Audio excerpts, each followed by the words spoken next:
Let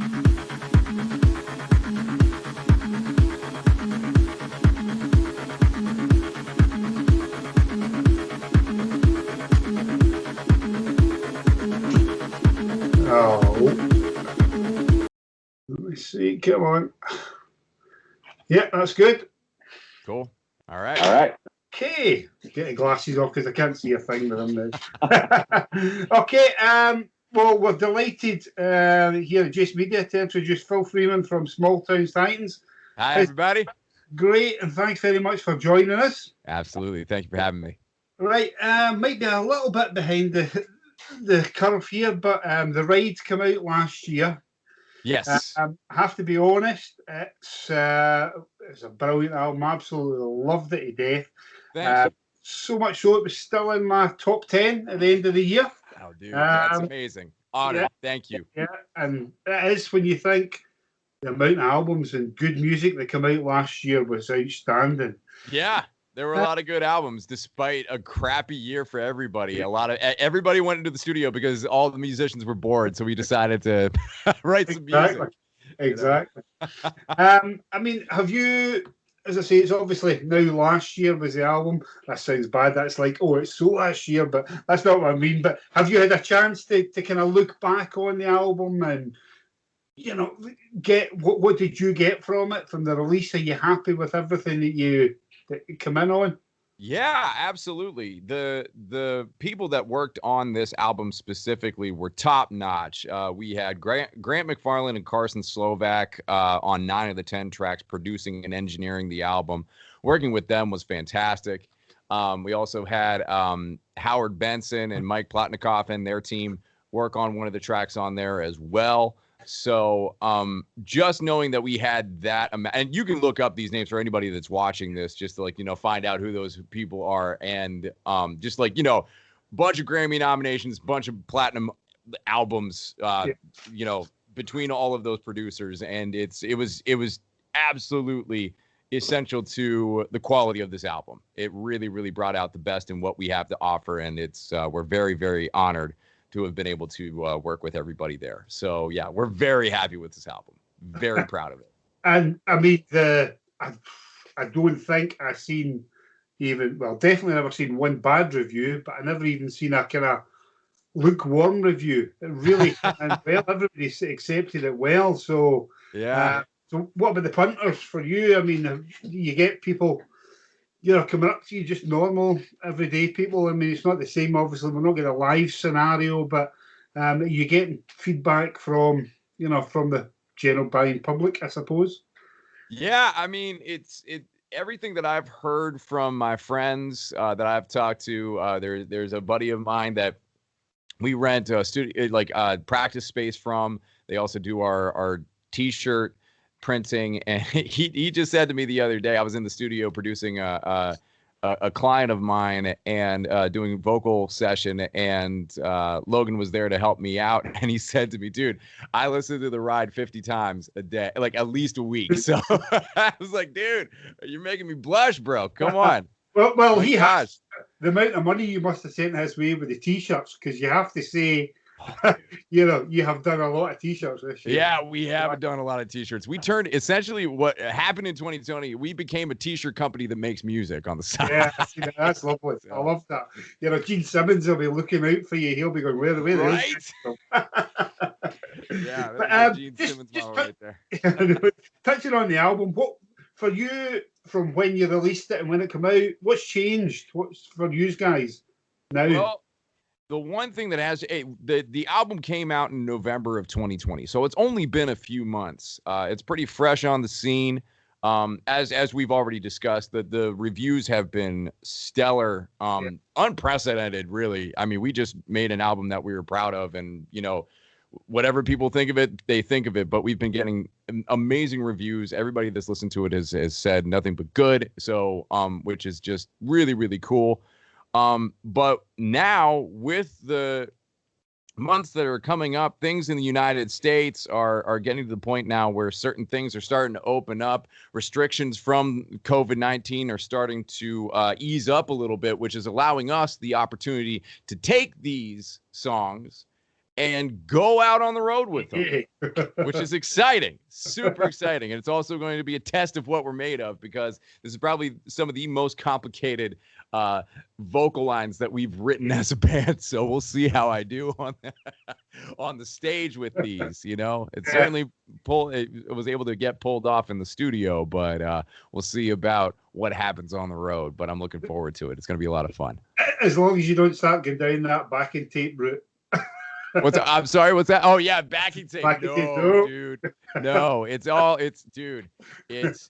Yeah, we'll never do that. I'd rather go out on stage and completely bomb, and then, have everybody be pissed at me about that, than everybody be pissed at me for, voice dubbing. Nah, no backing tracks. It's not. Well, I'll hold you to that. We do. What's up?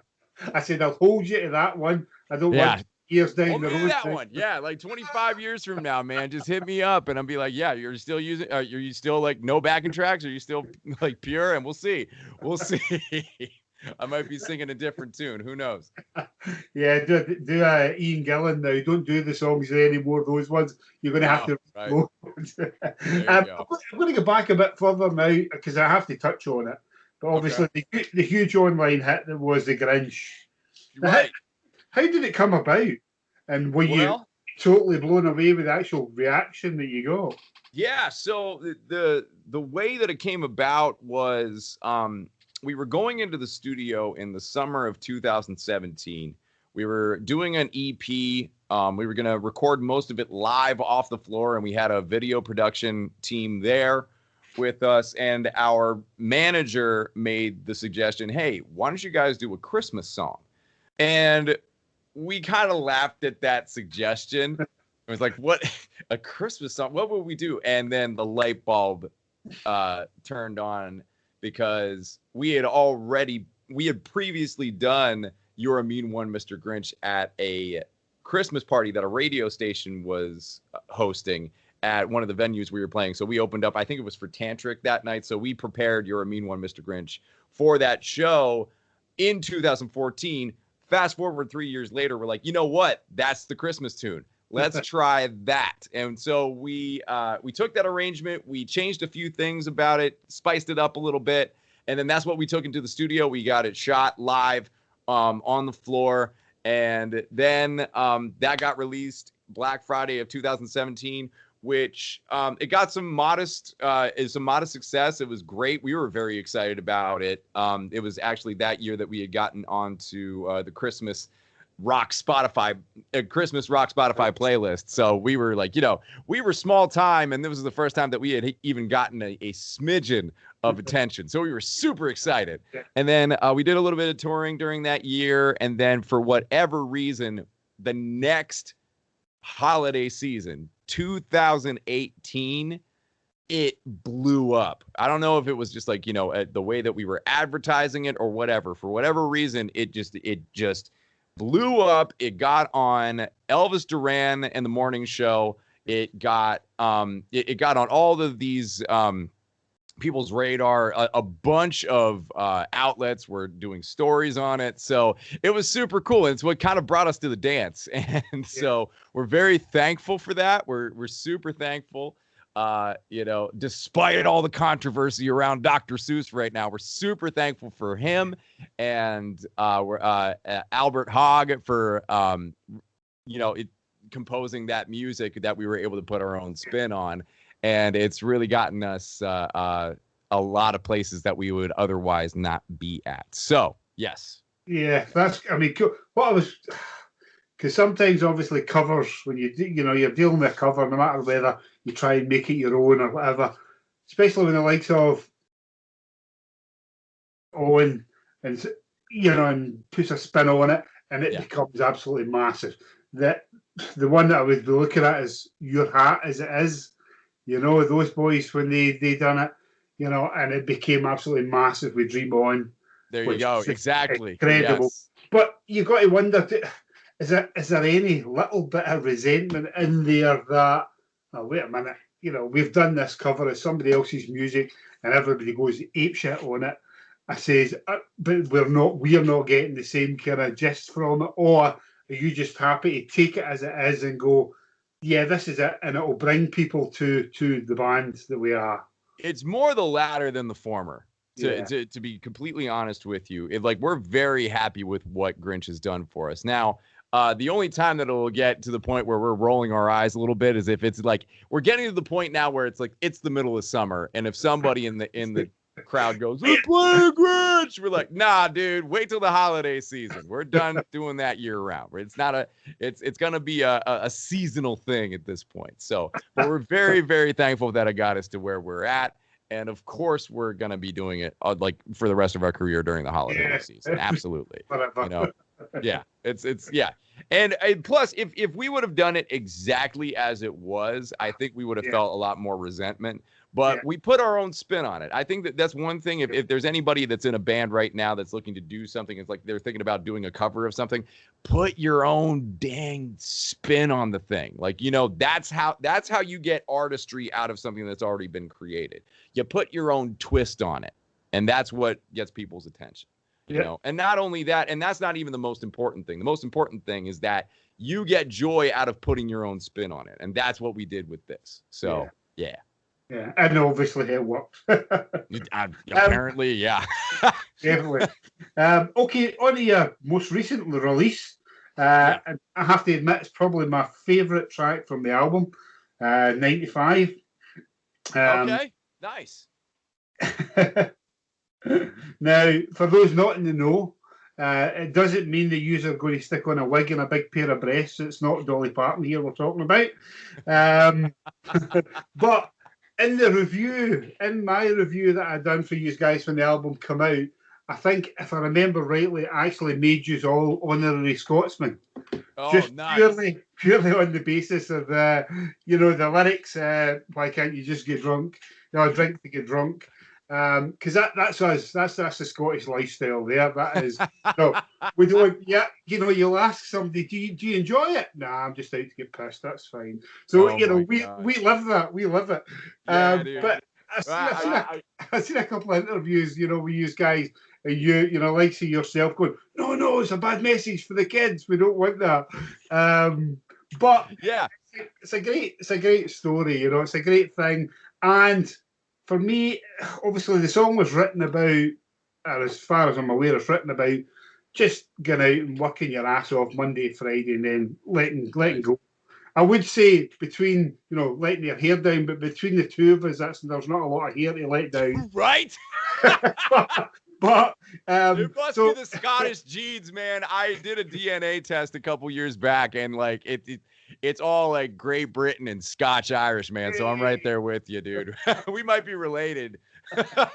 So well, hopefully one day we'll get a chance to have a drink together. But I know, right? That'd be fantastic. I'd love that. But as I was saying, so it was down to getting out and doing the day job, and then just letting go at the weekend. So when it comes to jobs, what have you done? What jobs have you done? And what did you hate? Dude, I've run the gamut of all kinds of jobs. I knew, like, I learned the value of making a buck and providing help for said family, whether it be mom and dad or your wife or whatever it might be, from a very early age. I got my first job as a janitor when I was 15. I worked pretty much every summer, either doing that, being part of the scrub team. My best friends and I worked over the summer just like scrubbing floors to get them ready to get waxed, for the middle schools and high schools in the school district.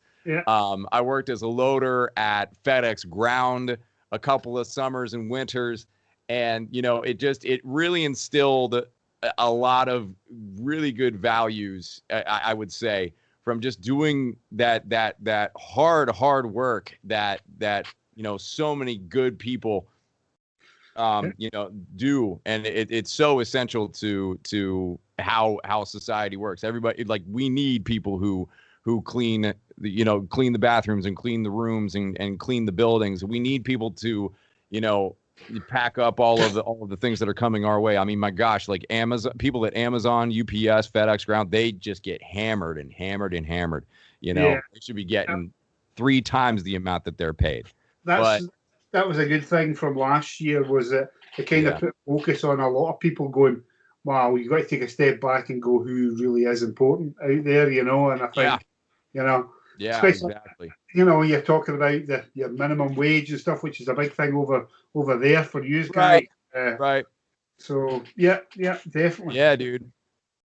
Yeah, but Um, it's one of those things where that song, like, it's showing appreciation for the people who, like, really put in a hard day's work. And we say drink to get drunk and smoke to get high, and that's good to have a beer or 3 or 5 and smoke whatever you want to. You should have the freedom to do that, and you should also have the freedom not to do that. It's up to you, but everybody deserves to take a load off, and that's and we all need to be reminded to do that sometimes. I yeah. I have to remind myself to do that sometimes. Well, definitely. I mean, I think also, if you look at over the last year again, I think there's a lot of people have struggled. There's a lot of people. Mental health has been a huge issue. So yeah. So I mean, I suppose for me, one of the biggest things for likes of gigs for me when I go to gigs is the people I meet. It's not just the music I go and see. It's all my friends, because I've got a whole load of friends who are like music friends who I'll only see when I go to a gig, and that's all taken away, because that is a big part of social drinking is a big thing. I've never really been a big drinker at home. I like to go out and do it and enjoy it and do it properly, kind of thing.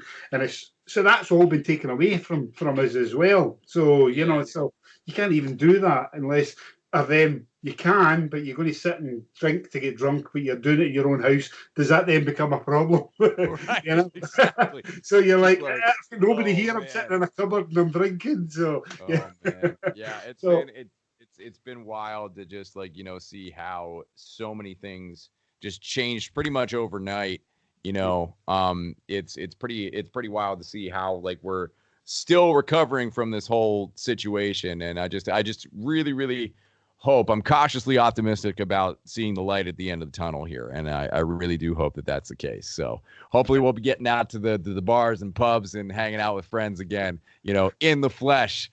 Hopefully sometime soon in a more consistent way and basis. No social distancing anymore. Let's get crazy. That's enough of that. At some point, anyway. Yeah. Now, I have to say, you have got some set of pipes on you. Thank you. So when did you start singing, and when did you realise that was what you wanted to do? I pretty much, at least according to my parents, I started singing when I started breathing. Like I screamed my way out of the womb, essentially. So that was like my first note. So I was surrounded by music all of my life, and it came super naturally to me. There was a family upright piano that I would just mess around with as a kid. From age 1, I was sitting at the piano, just banging away, just making noise.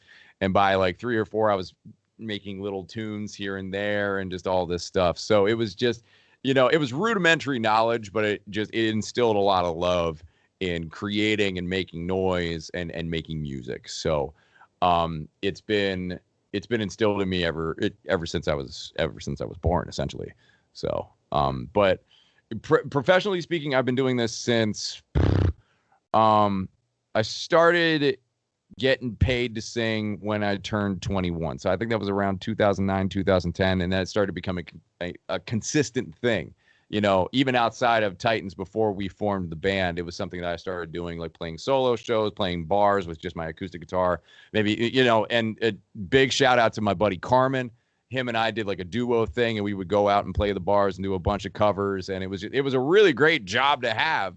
Yeah. As a senior in college. Your buddies are like, buying Bud Light and Miller Lite, and me, I'm buying a bunch of Guinnesses. So, like, and I can afford it. So I'm still broke in the grand scheme of things at that point, but it was nice to have just a little bit more, spending money, if you will. And that's very, very thankful for that opportunity. And that's so I've been doing this professionally consistently since 21. So excellent. And so touching on that, who are your vocal heroes? Heroes. Yeah. There's a lot of heroes of mine musically. Chris Cornell, that's probably number one. It's probably obvious, So, big, huge vocal influence on me. I would say that Robert Plant also is up there as well. There have been a few that I have come across over the years that have definitely made an impact as well. Glenn Hughes, my God, what a hell of a voice that man has. No, I'm just thinking, and then stylistically speaking, there's so many other great artists out there that have just made such a huge impact, like old blues legends like Muddy Waters and Leadbelly, and folk legends like Bob Dylan and just there's just a whole list of so many influences out there, so many. But that's just a small list of the many artists that I love and respect, and always will. So when you started out, I take it you were obviously doing covers and stuff. So what what were you covering? Well, when Small Town Titans, when we started, we did have maybe 4 or 5 originals that we had written. And I think most of them did end up on our debut EP. But we were doing Sunshine of Your Love by Cream. We were doing Cochise by Audioslave. We were doing I think we were even doing some Velvet Revolver. We were doing Led Zeppelin, Alice in Chains, Man in the Box. That's been a consistent one that's been in our arsenal for a while.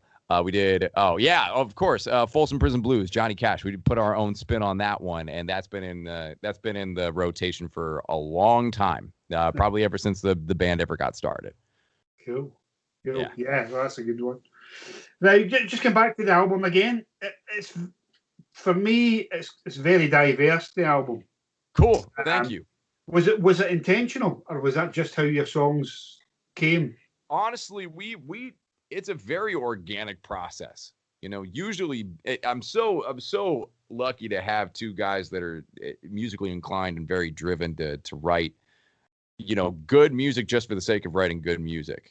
Ben usually comes with a super tasty riff, brings it to the band. Yeah. He may have a chorus already written or have a melody written, or I may bring something to the band where it's I have like a demo of something, and then we just mash it all together. And Johnny's and it was very collaborative too. Ruffling Feathers, for example, Johnny actually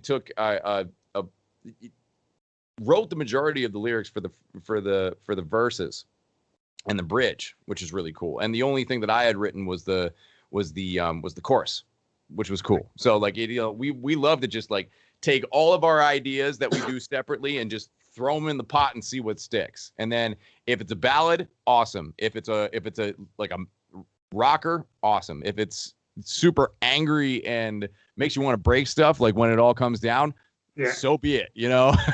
We kind of decided that we just wanted to write for the joy of writing, and whatever lands, as long as it's not completely out of left field of what we do. We just stuck with a bunch of principles. We just want to make a lot of good noise,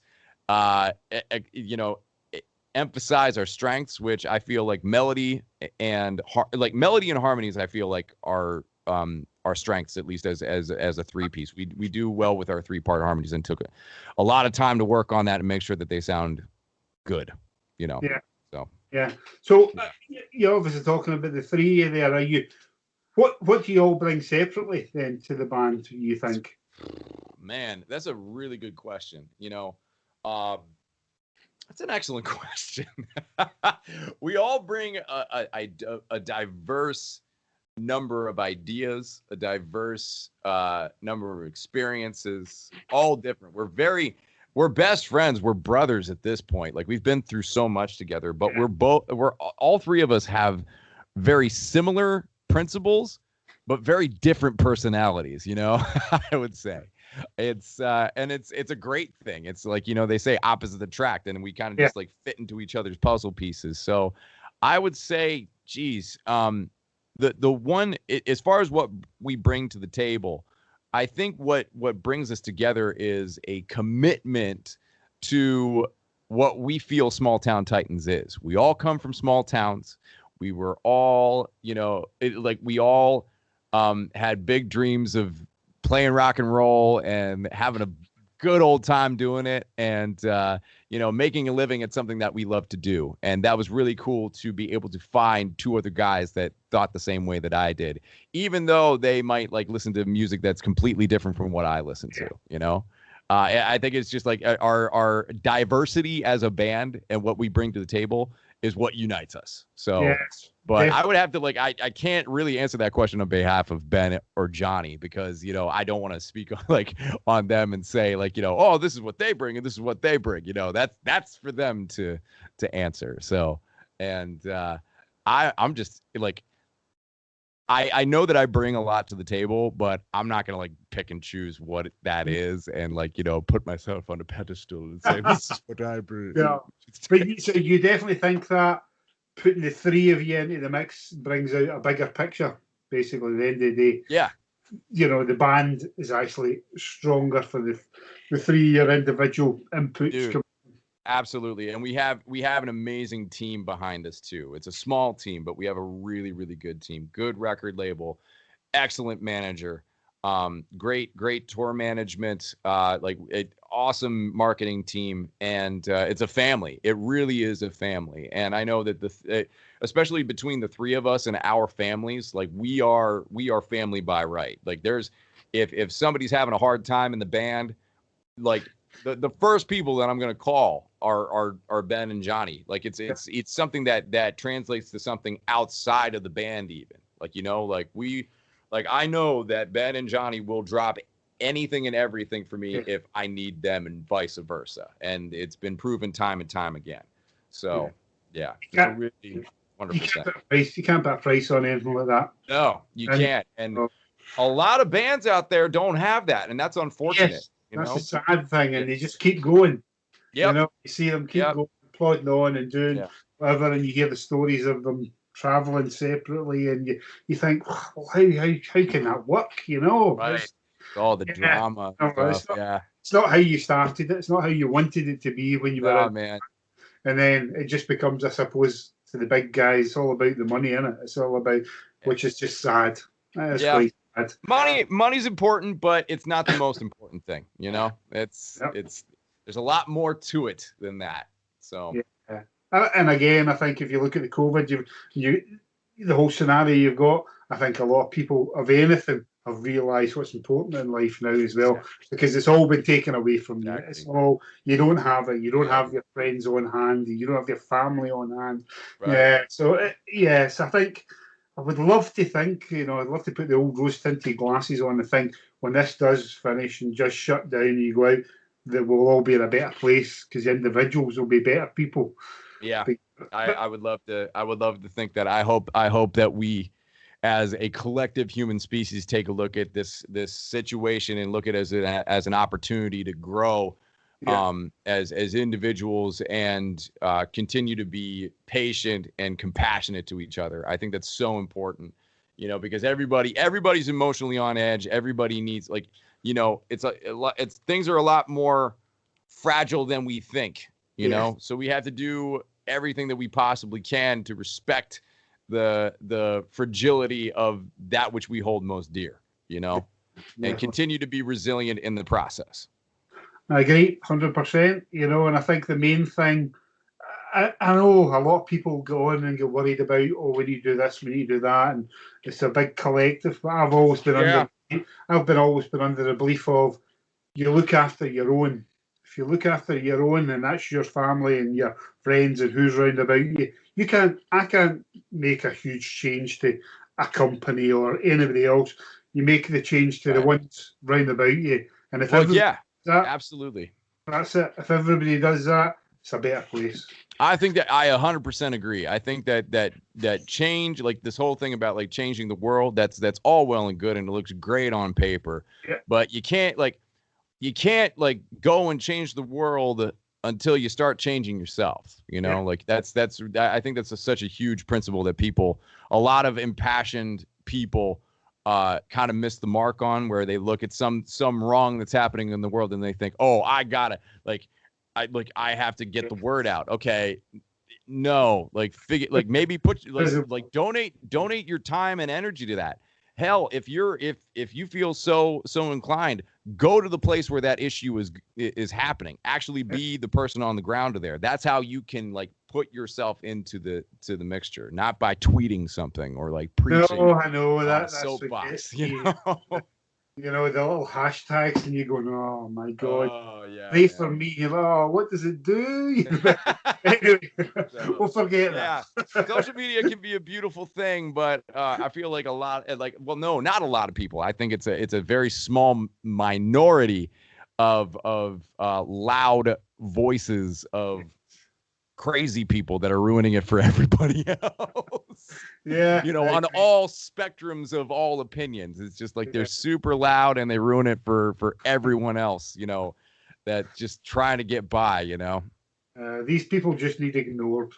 Okay, I'm going to get back to the album now, because you did touch a little bit on Ruffling Feathers. Now, again, for me, as an opening number to an album, that you just cannot ask for better than that. That was just a huge slice of rock on there. As soon as you put that down, it was like the old, to me, it reminded me of the old days where you had vinyl, it was a vinyl record you had. So you couldn't, it's not like today when you can go and play a track and, you can have the third track or the fourth track or whatever track. You had an album, you put it on, and pretty much as soon as that needle touched, that was the first song you were listening to, and that was the impression you were going to get for that band and that album. That's how it would be. So it has to be huge. And that was, to me, how that song felt. It was just such a bang right in your face, and it was to grab everybody. Was that the intention? Did you put that on there first to go, this is us? It's interesting. The when we were recording Ruffling Feathers, Ben had made the suggestion while I was in the booth. I was going, yeah, like that. And Ben was like, dude, no, man, bring it up a level. Go, yeah, like that. And I was like, oh, dude, are you kidding me? I'm going to have to do this live. And he's like, whatever, man, just do it. So I go, yeah, like, just like, get that out. And that was the very first note of the record. And that ended up, because that turned out so well, that ended up being the first track on the record. So, that worked out very nicely. No, that was, what an opener. That's just like, whoa, just grabs you straight away. Yeah. Sorry to anybody who had it turned up to 100. You're probably deaf now. Don't sue me, please. So. Okay, I got a question for you. Can you actually remember what the fuck gigs felt like? I'm sorry, what the gigs feel like? What they felt like. It seems so long ago. Oh, dude. I mean, we did a couple of live streams, which have been very successful, which, I mean, that's a different ballpark for sure. Like, it's a different vibe. Chat going by and all that stuff, which is super fun. But nothing beats a live audience, man. And, man, our first show in front of people is happening on April 17th, by the way. Yeah. And we're actually sharing the stage with Blackstone Cherry, which is even I'm excited, dude. Awesome. That's gonna be so awesome. So it's like this, gigs, like it's like a good buddy of yours that like you haven't seen in a while, and and I'm just super excited to see this friend of mine that I haven't seen for like a year and a half, and that's what's gonna happen here. And sometimes he's gigging and touring. It's like that buddy of yours that kind of gives you some trouble once in a while. And you're like, oh, dude, I'm done with you, man. Like, you're ridiculous. You're wild. But then you always end up making amends because it's just so much fun. It's worth it. It's just because touring can be difficult. It depends. It depends on how it's done. It depends on your budget and all this other stuff and how you go about logistics. But once you get up on that stage, it's all worth it. It's a good time. So how did you get the Blackstone Cherry gig? Just our booking agent. He pulled some strings, made some magic happen, and I think that Blackstone Cherry's on our same, we use the same booking agency. Right. I'm not quite sure. Don't quote me on that, but we have opened up for Blackstone Cherry before in the past years ago. That's something that we did.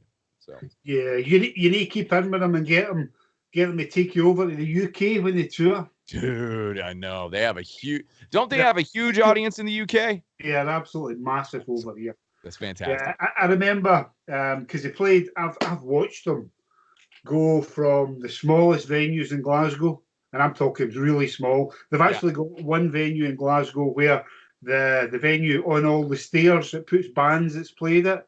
Blackstone yeah, Cherry's on one of the steps. So being on the same in that tiny little club to the biggest halls that we've got now, the Hydro it's called, and it's a massive big arena. gotcha. And I do remember they were telling us, they were talking about how when they were playing back home, it says we turned round. I says, this was only last year, and we played to 300 people. I says, and then I woke up yesterday and I looked at the numbers for the gig, what had just been released. The tickets had been released for Glasgow. I says, and it was in its thousands. And to us, it's quite difficult because we've seen them just huge here. To think that back home they've maybe not got that, it's mind-boggling, to see them Yeah, because we see them on the big stage. So yes, stick in with those guys and make sure they take you over. yeah. Sounds like a plan. Should That's. we? I would love to do that. I would love to go to the UK with those guys. Yeah, that would be awesome. That'd be And fantastic. obviously, there is a real akin with Blackstone Cherry because obviously they come from Glasgow over there, and when they play Glasgow here, the real our Glasgow, the boys just love it. I mean, I've seen them doing birthday parties and everything there. So yeah, it's great to see them over. So it would be good to see you. Yeah. Right. I mean, obviously, you're talking about gigs. I see some of them are now coming through. You're seeing you're putting them on, so you're actually getting some booked. Um, do you have any worries about it since it's been so long since you've done a live show? I know you say you've done streams. It's not exactly the same thing. I think I mean, obviously we have like concerns for the safety and convenience of our crew. Like, obviously we have really, really good people who may be immune deficient in some way, shape, or form, or haven't been like vaccinated yet and would prefer to be vaccinated before they go out on the road with us, which we completely understand. Some of the logistics of like going out and meeting people maybe a Yeah, little bit. obviously, yeah. I mean, obviously we used to love doing that, but it may be something that we have to like do a little bit less of until, until we get like a full clean bill of health, everybody gets vaccinated or at least feels comfortable with everything. And then we go back out there and start meeting people like we used to. Like, that's just, it's a matter of time. But I'm not really worried about being prepared for the shows. Obviously, I'm excited. I'm a little anxious. Anticipation and excitement is probably more the feeling that I have, and I do want to make sure that we put on a damn good show. But yeah, we're excited. It's more excited than apprehensive. Let's put it that way. Do you and the guys have any kind of regime before you play a gig, before you go on live? We usually do a vocal warm up that I run, and we'll do we will do some vocal harmonies a cappella that we usually do in the show. We'll either do like the 3-part harmony in Behind the Moon, or we'll do the 3-part harmony in Fat Bottom Girls, or we'll do the 3-part harmony in War Cry and just run that just to get everything tuned up, ready to go, and then boom, we're out on stage. Yeah. So there's no lucky socks or anything like that. Lucky socks. I like that. We usually we come in with our hands and do like a 1, 2, 3, whatever that might be. Am I allowed to swear on this program? Go for it. All right. I just wanted to make sure. We used to have this ritual where we would just like put it in and we would say 1, 2, 3, give less fuck, so it's like give less of a fuck, but it's just like if you even drop give less. So it's just give less fuck. But now it's become like give less, and then we make a ridiculous noise like at the, because Ben has stepkids and they're little tykes, so like we want to make sure that we're not, completely swearing like sailors. We try to we try to filter it a little bit, let's put it that way. Cool. Now, I've got to ask, the banjo, do you play it? So it's behind you. I do on occasion. I dabble though. I'm no virtuoso. Let's put it that way. It's just a lot of fun to make noise with it. Yeah. So how many instruments do you actually play? Well, I let's see. I've got a bass guitar, obviously, acoustic guitar, electric guitar, banjo. I played cello from 3rd grade through 5th grade. Let's see, harmonica.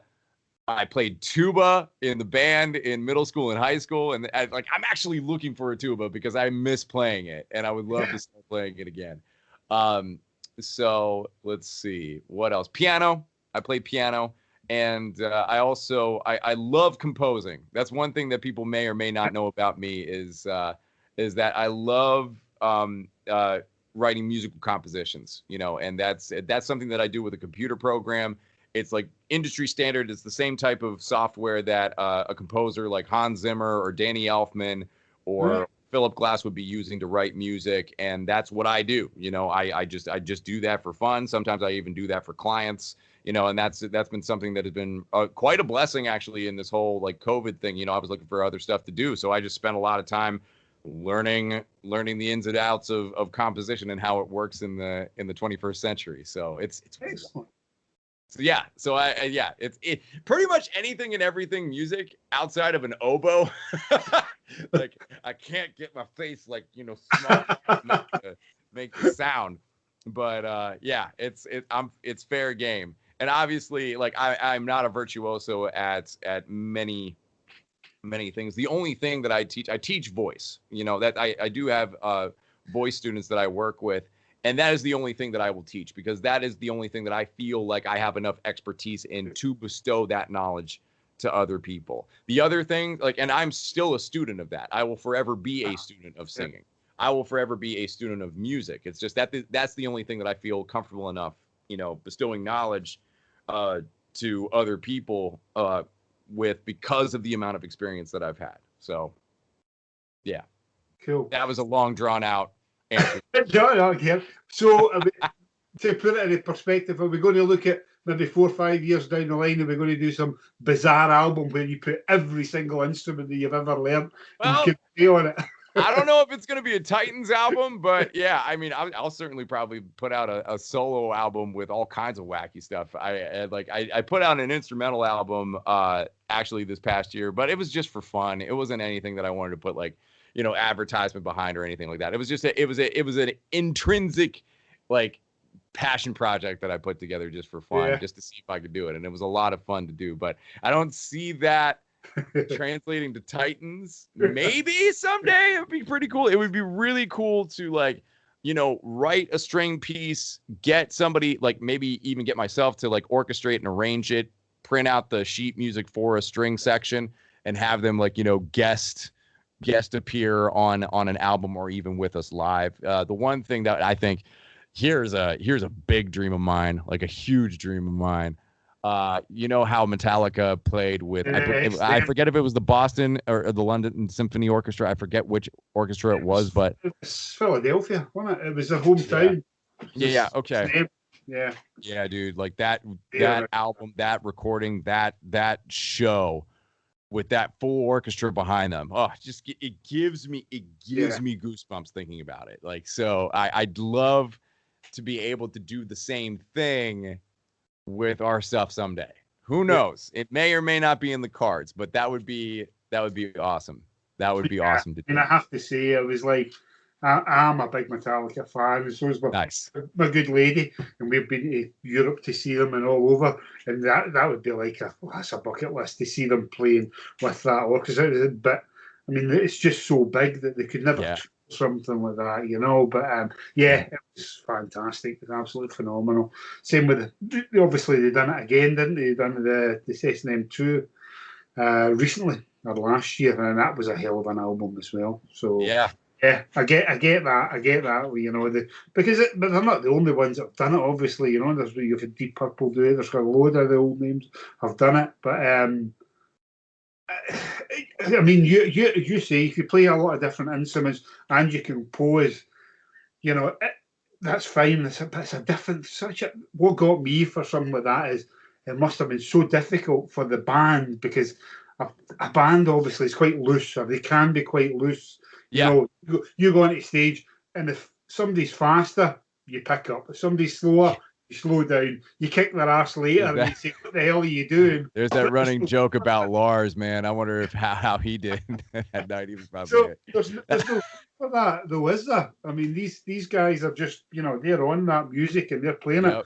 So it must have been such a tough one for them. Yeah, I bet. I would love to hear an interview about the experience. Like, I'm sure it's out there somewhere. Yeah, I But know. yeah, Very outstanding. But anyway, so is that for in the future? That's one thing you would love then, eh?